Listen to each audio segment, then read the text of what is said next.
Hi, everyone. Happy Thursday. I'm going to take this time to go over our section summaries.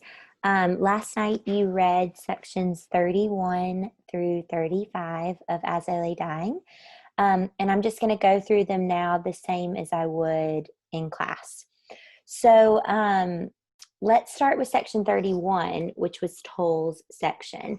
So again, you should have your section summaries in front of you, filling out any information that you didn't pick up on yourself. Okay, so it seems that the Bundrins have decided that they are going to cross the river.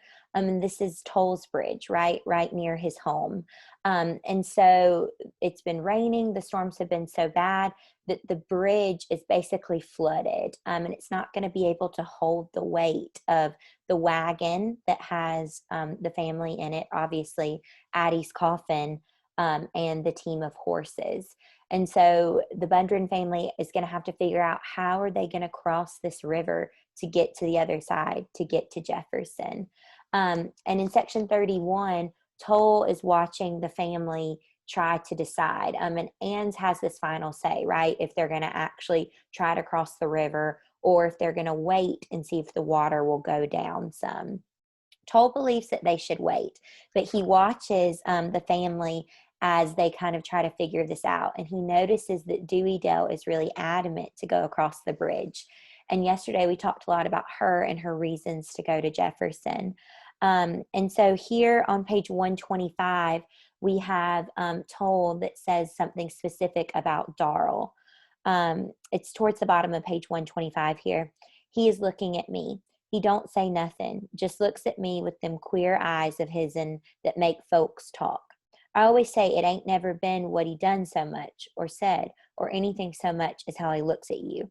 It's like he got into the inside of you some way, like somehow you was looking at yourself and your doings out of his eyes. So this is really interesting that Toll says this about Darrell, because we talk about how Darrell is an omniscient narrator. He does seem to know the thoughts of people, and it seems that that's what other characters and other people in the town certainly pick up about Darrell. So it's interesting here that Toll is kind of speaking to that omniscience. Um, and so, again, at the end of the chapter, they decide to cross the bridge, and they're wanting to bring Toll's mule. Um, but Vernon, again, his name is Vernon Toll, won't let them take his mule. So the family is going to go. He's going to help them, but he's not going to let them take his actual mule. Okay, section 32 is a pretty big section. It's almost like a flashback. He talks about this time period where Jewel was sick. And so he was sleeping all the time, wouldn't get up to do his work, and was just tired and losing weight. And it was this time period right before Addie was sick. And so Darrell realizes that or Cash and Darrell both realize that Jewel has been leaving at night. He's been taking the lantern each night, and he's up all night going somewhere. And then that's why he's so tired when he comes back and can't do his work during the day, because he's up all night doing something. Um, and so in the beginning, they make several different predictions. Cash says that it must be rutting, right? And rutting season is with deer mating. So they think that he's with a woman, and not just any girl. Cash on page 132, he insinuates that Darrell is up all night with a married woman. So they think that Jewel is up all night with a married woman. So that's what Darrell and Cash think Jewel has been up to every night, and why he can't do his chores during the day. This ends up being proved wrong when Jewel comes home with a horse. And this is the horse that we've seen at the beginning of the novel. And Cash ends up following him one night. And it turns out that Jewel every night has been getting up by lamplight and going and clearing a neighbor named Quick his farm. And so he was able to make enough money to purchase his own horse. So there lies the significance of the horse. And we know that Jewel isn't keen on, he definitely doesn't want to leave the horse on this journey. He's taken the horse with him. And the importance is that he worked really difficultly all night long for months and months to clear land so he could buy the horse on his own. And he refuses to let Anne's be a part of any of that. And he wanted to be able to make the money on his own. We also have evidence during this when Jewel is sick, Addie feeds him food, right? Will do some of his chores for him so he doesn't get in trouble with Anne's. And Darl talks about Addie's relationship with deceit and how she hates deceit, but how this makes her pretty hypocritical because she's lying to Anne's, and she actually is helping Jewel out here. And then the last line of this chapter, this is what Darl says. And then I knew what I knew. I knew that as plain as day on that day as I knew about Dewey Dell on that day. Okay, so the end of all of this, whenever Jewel's secret has been discovered, that he's been out every night clearing this land and that he's purchased his own horse, Darl sees Addie crying by his bed, crying by Jewel's bed. So again, on page 136, that night I found Ma sitting beside the bed where she was sleeping in the dark. She cried hard, maybe because she had to cry so quiet, maybe because she felt the same way about tears that she did about deceit, hating herself for doing it, hating him because she had to. And then I knew what I knew, right? So again, we can surmise that there's something that Addie has done that is deceitful that relates to Jewel.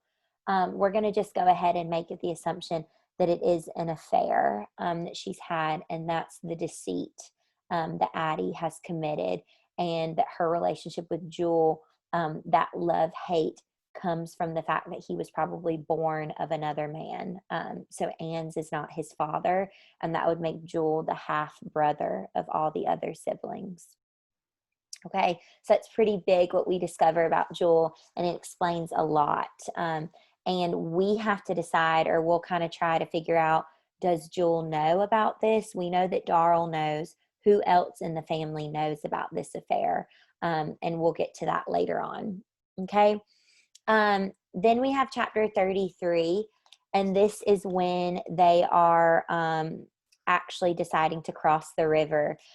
So it turns out that Toll, Dewey Dell, Anne's, and Vardaman are able to cross the bridge on their own because they don't have the heaviness of the mules, or excuse me, the team, and the casket and all of those other things. So they're able to just walk across the river and wait on the other side.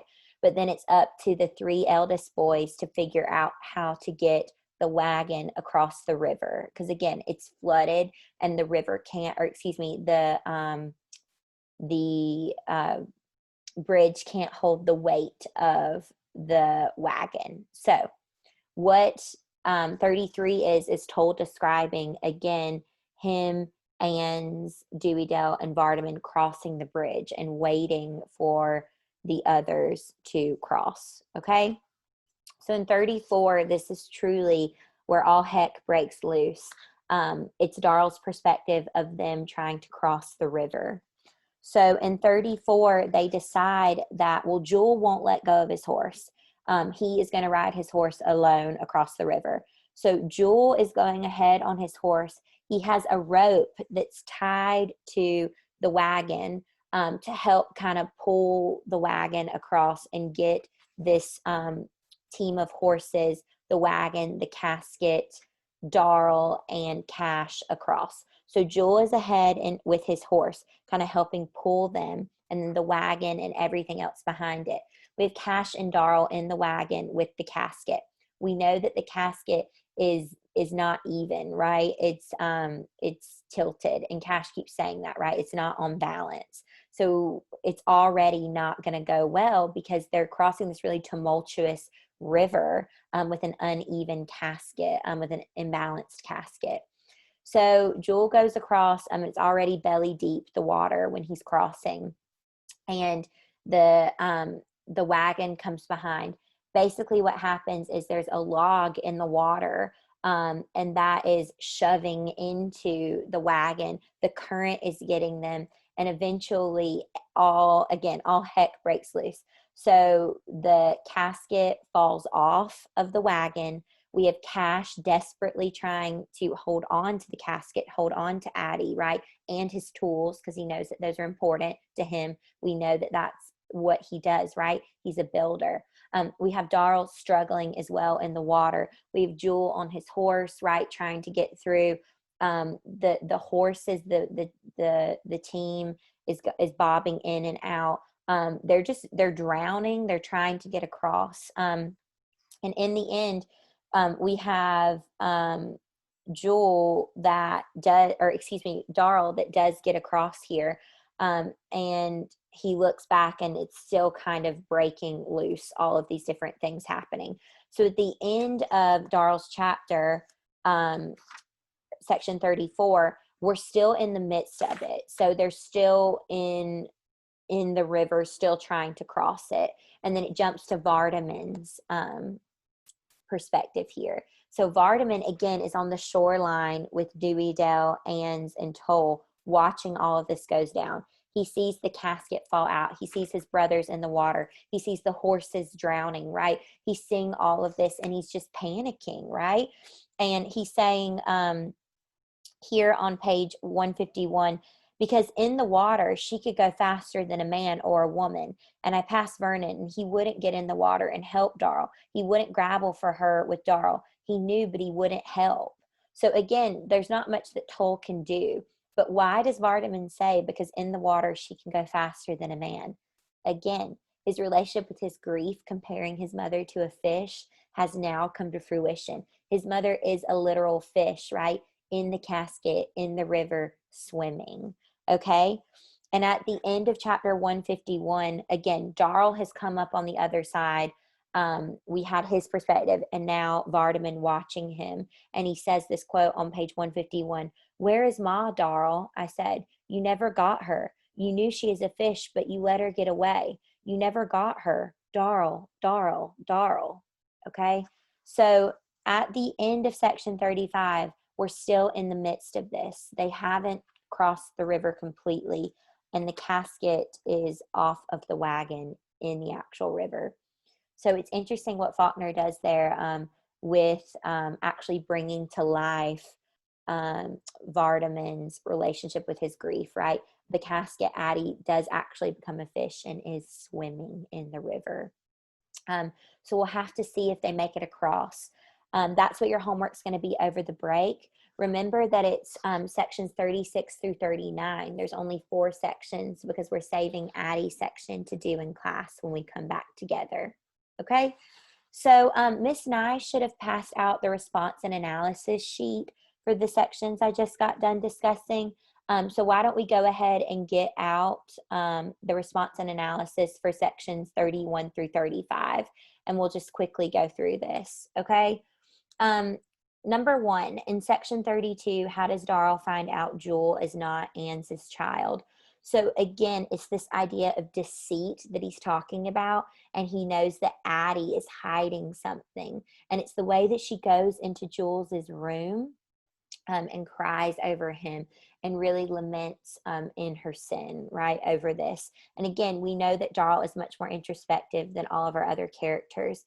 And so there is that knowing there that he knows that she's hiding something that has to do with Jewel. So we can only surmise that it is a relationship. And we don't know who, and we don't know if Darl knows who yet either that she's had this affair with. Okay. In section 33, how does Toll feel about the fact that he has crossed the bridge to help Ans, and why? So again, he's not happy. He doesn't think it's the right decision here, but he knows that this family is stubborn and they're going to do it anyways, right? And he knows that they've got to get this body across because it's rotting. So he's going to help them in any way he can. He's their neighbor. He's going to do the neighborly duty, but he knows that it's not the best and that this is going to end in catastrophe. Number 3, in section 34, how does William Faulkner illustrate the risk of crossing the river? So again, we have Darrell's perception of this. There's a lot of imagery going on there. And that truly is how he illustrates it, is through the imagery of the rushing river, of everything that's happening, of Darrell seeing all the different characters' perspectives and them actually basically drowning and really struggling to get across. Okay. And number 4, this was actually your Padlet question. So just to go over that briefly, again, we've talked about Vardaman connects the river, right?